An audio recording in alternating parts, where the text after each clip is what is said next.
Electronic media సోదరులందరికీ నమస్కారం.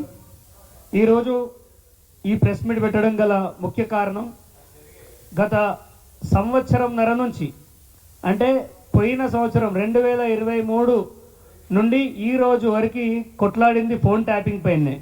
Phone tapping గురించి అందరూ మాట్లాడని సమయంలో గతంలో నాకు వచ్చిన మెయిలే, ఇప్పుడు ఏదైతే నాకు ఒక మెయిల్ వచ్చింది, ఈ మెయిల్ ఈ రాష్ట్రంలో ఇద్దరు చూపించారు. ఒకటి చక్రధర్ గౌడ్ చూపించాడు, రెండోది ఇవాళ వాళ్ళ పార్టీలో ఉన్న ఆర్ఎస్ ప్రవీణ్ గారే, బహుజన్ సమాజ్ పార్టీని లీడ్ చేసిన ఆర్ఎస్ ప్రవీణ్ గారే నాకు ఒక మెయిల్ వచ్చింది అని చూపించిండు. ఇవాళ అదే మెయిల్ నేను చూపిస్తున్నా. సో మీ ఫోన్ ట్యాప్ అవుతుంది, state sponsored attackers, state sponsor చేసే అటాకర్స్ ఎవరు, పోలీస్ డిపార్ట్మెంట్ అని దీంట్లో వచ్చింది. సో దీనిపైన చాలా పోరాటం చేసినప్పటికీ గత ప్రభుత్వం నన్ను పట్టించుకోలేదు, ఎందుకంటే దొంగలే వాళ్ళు కాబట్టి. కానీ ఇలా జరుగుతుందని చెప్పేసి డీజీపీ గారికి నేను వినతి పత్రం ఇవ్వడం జరిగింది. ఎప్పుడు 6వ నెల, ఇప్పుడు కూడా కాదండి, ఇది 2024 6వ నెలలో నా ఫోన్ ట్యాపింగ్ జరిగింది, నాకు న్యాయం చేయండి డీజీపీ గారు అని అడిగిన. దాని తర్వాత కోర్టుకు కూడా పోయినా అండి, నేను కోర్టుకు కూడా పోయి కోర్టులో ఆధారాలు సమర్పిస్తే అక్కడికి వెళ్ళి నేను న్యాయం జరుగుతుంది అనుకున్నా. ఇవాళ హరీష్ రావు పైన ఎఫ్ఐఆర్ అవ్వడం జరిగింది. మరి ఈ కేసులో A1గా ఎఫ్ఐఆర్లో హరీష్ రావు పేరే చూపించారు అనుకుంటున్నా, ఖచ్చితంగా వారిదే. ఎందుకంటే రాధాకృష్ణారావు నన్ను చంపేస్తా అని బెదిరించిండు, వాళ్ళ మనుషులు నన్ను పైసలు డిమాండ్ చేసిర్రు. నా ఇంట్లో దాదాపుగా 20 ఫోన్లు ట్యాప్ అయినాయి, నేను సాక్ష్యాలతోటి ఇచ్చిన, అన్ని ఫోన్లు ట్యాప్ అయినాయి. సిద్దిపేట్కి ప్రణీత్ రావు వచ్చిండు, ఎలక్షన్ సమయంలో ప్రణీత్ రావు వచ్చిండు. మా దగ్గర ఒక వార్ రూమ్ ఏర్పాటు చేసి, నాతో పాటు ఇంకా ఎవరెవరి ట్యాప్ చేసిరు నాకు తెలియదు, కానీ సిద్దిపేటలో మాత్రం ఆయనకి ప్రధాన అభ్యర్థి నేనే, వీడు నన్ను ఇబ్బంది పెడతాడు అని చెప్పేసి నన్ను అకారణమైన కేసులు ఇరికిచ్చిండు. నేను ఏ తప్పు చేయకున్నా ఇంట్లో ఉన్నవాడిని తీసుకెళ్ళి రేప్ కేసులు ఇరికిచ్చిండు. ఆ బద్నాం తోటి నాకు చాలా అవమానం జరిగింది. దాని నుంచి తేరుకునే లోపే ఉద్యోగాలు ఇస్తా అని మోసం చేసిండని మళ్ళొక 2 అక్రమ కేసులు పెట్టిండు.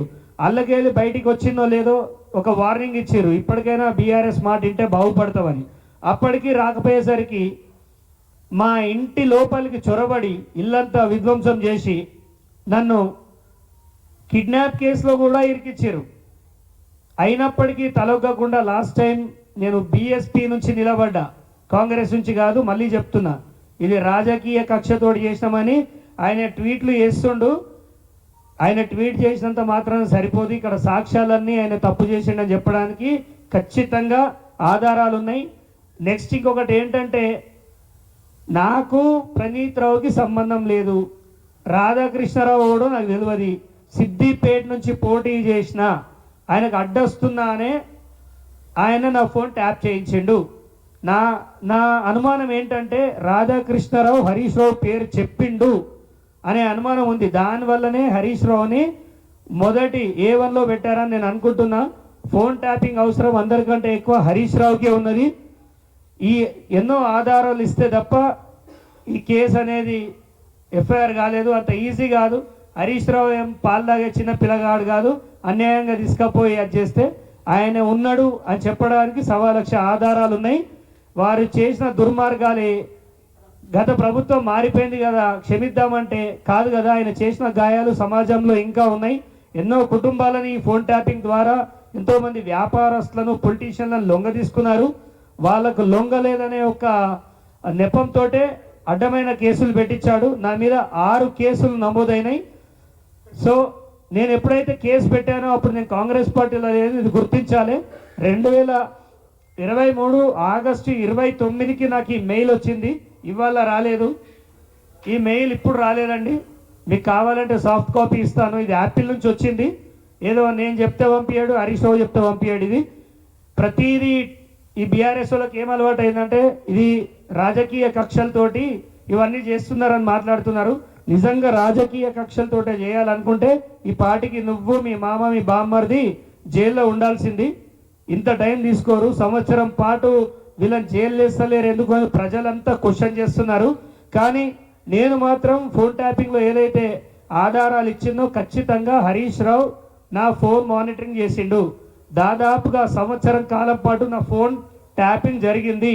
నేను ఒక 5 ఫోన్లు మార్చిన వీళ్ళ బాధకి. ఎక్కడికి పోయినా భార్యతో ఏం మాట్లాడినా, తల్లితో ఏం మాట్లాడినా ప్రతి ఫోను విన్నాడు. లాస్ట్కి వస్తే మా డ్రైవర్ ఫోన్ని కూడా ట్యాప్ చేశాడు. ఇంత అవసరం హరీష్ రావుకి మాత్రమే ఉంది. హరీష్ రావు ఏమంటుండంటే, నాకు ఏ అన్యాయం తెలియదు, నేను ప్రజల కొద్దీ పోరాడుతున్నా, అందుకే నా మీద కక్ష సాధింపు చర్యలు అంటారు. కక్ష సాధింపు చర్యలు బీఆర్ఎస్కి తెలిసినట్టు ఈ రాష్ట్రంలో ఎవరికి తెలివై ఎంతమందిని అన్యాయంగా జైలు వేసారో అందరికీ తెలుసు. కాదంటే బాధితులందరికీ నేను ఒకటే మాట చెప్తున్నా, ఖచ్చితంగా అందరూ బయటికి రావాలి. ఒకవేళ